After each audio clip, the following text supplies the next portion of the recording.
mbokki julli yi kii ñaan suñu borom tabaaraka wa taala nag ab xolam dafa war a fees dell ak kóolute gu mat sëkk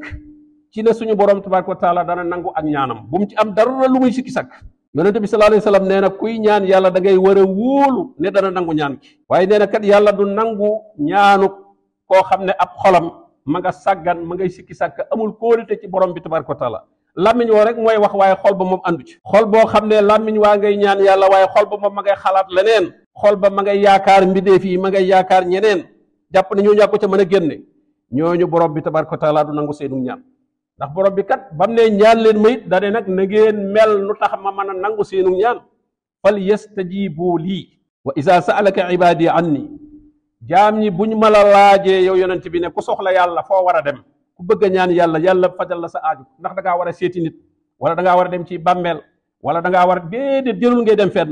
toogal fi nga toog rek ndax nee na fa inni qarib man damaa jege ku jege jërul wëri jërul seeti ujibu daawata daai isa daan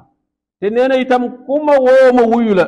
du ne rek woote bi foo mu jaar ci diw sàngam ma dog laa wuyu déedéet ujibu daawata daai isa daan waaye nag sart bi mooy fal yastajibu lii mooy nañu mel melokaan wu tax ñu yeyoo yàlla nangu seenu ñaan wal yuminu bii te nañ ma gëmban yàlla wóolu ma bàyyee ma lépp la allahum yarsudoon su ko defee ñu mën a gindi ko